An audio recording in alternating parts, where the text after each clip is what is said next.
Java for beginners এর দ্বিতীয় বাংলা টিউটোরিয়ালে আপনাদের সবাইকে স্বাগত জানাচ্ছি। আমি মতিউর রহমান। এই পর্বে আমরা দেখব কিভাবে আমাদের প্রথম জাভা কোডটি লিখে রান করাতে হয়। তো চলুন শুরু করা যাক। জাভা কোড লিখে রান করাতে কিছু সফটওয়্যার পাবেন, যেগুলোকে আমরা বলি কম্পাইলার অথবা আইডিই। একটি কম্পাইলার যা করে সেটি হলো সোর্স কোডকে বাইনারিতে কনভার্ট করে, যা কম্পিউটার অথবা জাভার ভার্চুয়াল মেশিন রান করাতে পারে। আর একটা আইডি কাজ হলো সেটি কম্পাইল করার পাশাপাশি আপনার কোডের যদি কোথাও ভুল থাকে তাহলে সে ভুল ধরিয়ে দিবে এবং সেই সাথে সাজেস্টও করবে। তো আপনি এরকম অনেক আইডি পাবেন যেগুলো দিয়ে আপনি আপনার কোড এডিট করতে পারবেন। যেমন আছে নেটবিনস, আছে এক্লিপস আছে। তো আমরা আমাদের টিউটোরিয়াল কন্টিনিউ করব এক্লিপস আইডি দিয়ে। আপনাদের যদি এক্লিপস আইডি থাকে তাহলে ডাউনলোড করতে হবে না, আর যদি না থাকে সেক্ষেত্রে আমরা ডাউনলোড করে ফেলবো এখনই। আপনার ব্রাউজারে গিয়ে টাইপ করুন eclipse.org। তাহলে এক্লিপসের যে অফিসিয়াল পেজ সেটা চলে আসবে। এখান থেকে আমাদের ডাউনলোড করতে হবে এক্লিপস আইডি। এই ওয়েবসাইটের ইন্টারফেস এক এক সময় এক এক রকম হতে পারে, সেক্ষেত্রে আপনারা দেখবেন কোথায় ডাউনলোড অপশনটা আছে। তারপরে এখানে দেখবেন যে ডিফারেন্ট ভার্সনের এক্লিপস আইডি আছে। এর মধ্যে আপনার পছন্দের বা আপনার প্রয়োজন অনুযায়ী আইডি ডাউনলোড করে ফেলবেন। আমি যেমন ডাউনলোড করবো eclipse ID for Java developers. আপনার পিসির বিট যদি 64 বিট হয় সেক্ষেত্রে 64 বিট ডাউনলোড করবেন, আর যদি আপনার 32 বিট হয়ে থাকে সেক্ষেত্রে আপনি 32 বিট ডাউনলোড করবেন। আমার 64 বিট, আমি 64 বিট ডাউনলোড করলাম।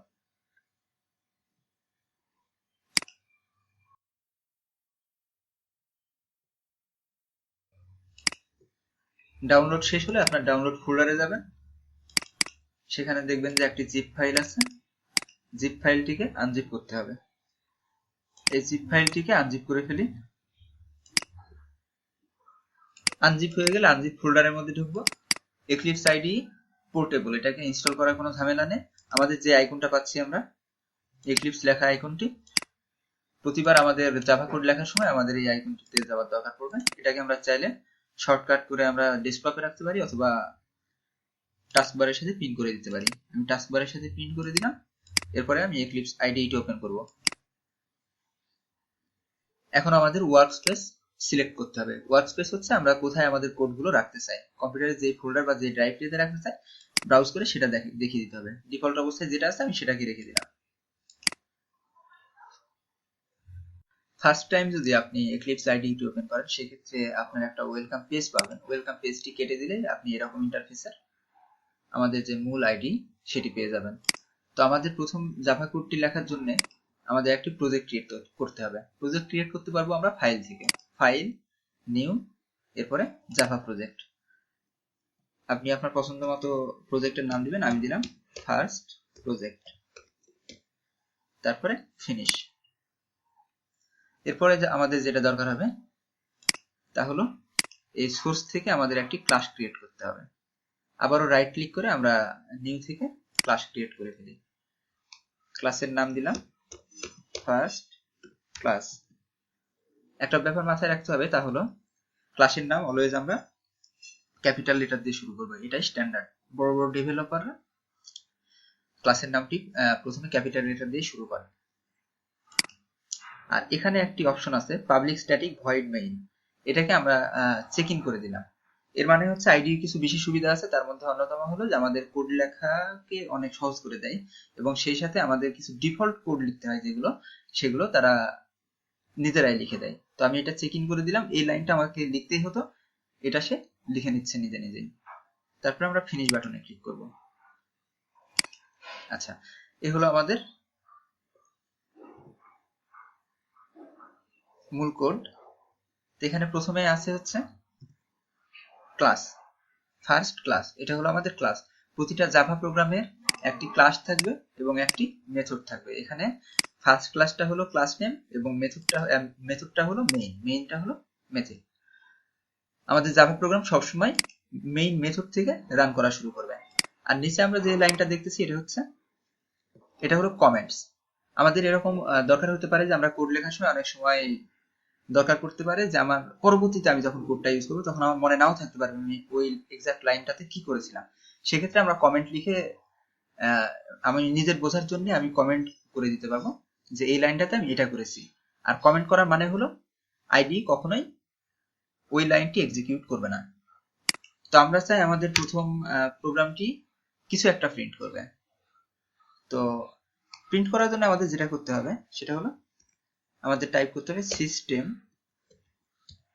Dot out dot print L N, তারপরে প্যারেনথেসিস আর ফার্স্ট ব্র্যাকেট। তো এই প্যারেনথেসিসের মধ্যে বা ফার্স্ট ব্র্যাকেটের মধ্যে আমরা প্যারেনথেসিসের মধ্যে কোটেশন মার্ক দিয়ে আমরা যা লিখবো সেটাই আসলে এই লাইনটাই প্রিন্ট করবে। তো আমরা লিখে ফেলি সেই প্রোগ্রামিং এর বিখ্যাত লাইন, হ্যালো ওয়ার্ল্ড। এরপরে আমাদের একটি সেমিকলন দিতে হবে। প্রতিটা স্টেটমেন্ট শেষে আমাদের একটা সেমিকলন অবশ্যই দিতে হবে। আর আরেকটা জিনিস মাথায় রাখতে হবে, তা হলো জাভা হলো কেস সেনসিটিভ। তার মানে হলো এখানে আমরা সিস্টেম লেখার সময় আমরা দেখেন এখানে লেখা আছে এস ক্যাপিটাল লেটার, এটা যদি আমরা স্মল লেটার দিতাম তাহলে কিন্তু একটা এরর আসতো। তার মানে হলো আমাদের যেখানে ক্যাপিটাল লেটার দরকার সেখানে আমাদের ক্যাপিটাল লেটার ইউজ করতে হবে, যেখানে আমাদের স্মল লেটার দরকার সেখানে স্মল লেটার ইউজ করতে হবে। তো আমরা আমাদের এবার জাভা কোডটি রান করাবো। জাভা কোডটি রান করাতে হলে আমাদের চলে যেতে হবে এই রান বাটনে এবং এখানে ক্লিক করে রান ক্লিক করলে আমাদের জাভা কোডটি রান হবে এবং তারপরে হয়তো এরকম একটা বক্স আসতে পারে, সেক্ষেত্রে আমরা ওকে করে দিলে আমাদের কোডটি রান করবে এবং এখানে আমাদের আউটপুট। আমরা আরো একবার আমাদের কোডটিতে চোখ বুলিয়ে আসে। তার প্রথমে বলেছিলাম প্রতিটা জাভা কোডে দুইটি জিনিস অবশ্যই থাকবে, একটি হলো ক্লাস এবং আরেকটি মেথড। তো এটা হলো আমাদের ক্লাস, ফার্স্ট ক্লাস হচ্ছে ক্লাস, আর এখানে পাবলিক দেওয়া আছে, এর মানে হলো ক্লাস নেম পাবলিক হতে পারে, প্রাইভেট হতে পারে, প্রোটেক্টেড হতে পারে, এটা নিয়ে বিস্তারিত পরে আসবে। আর এরপরে আমরা দেখি যে মেথড, মেইন হচ্ছে মেথড, এর আগে আছে হচ্ছে ভয়েড। ভয়েড হচ্ছে আসলে রিটার্ন টাইপ, রিটার্ন টাইপ হতে পারে ইন্টিজার হতে পারে, ডাবল হতে পারে, এটা নিয়েও আমাদের পরে কথা আসবে। আর এর ভিতরে যেটা আছে স্ট্রিং আর্গস, এটাকে আমরা বলবো প্যারামিটার বলা যেতে পারে, প্যারামিটারের ব্যাপারটা পরে আসবে। তো আজকের জন্য সবচেয়ে গুরুত্বপূর্ণ পার্ট হচ্ছে যে আপনি যখন কোনো লাইন প্রিন্ট করতে চাইবেন সেক্ষেত্রে আপনার এই সিনট্যাক্সটা অবশ্যই মাথায় মনে রাখতে হবে, সেটা হলো system dot out dot print L অথবা প্রিন্ট লাইন। তারপরে কোটেশন মার্কের মধ্যে আপনি যা লিখবেন সেটা সে প্রিন্ট করে ফেলবে। তো আজকে এ পর্যন্তই। আগামী পর্বে আলোচনা হবে কিওয়ার্ডস, ভেরিয়েবলস এবং ডেটা টাইপস নিয়ে। তো ভালো থাকবেন সবাই এবং আগামী পর্ব দেখার আমন্ত্রণ জানিয়ে আমি এখানে শেষ করছি।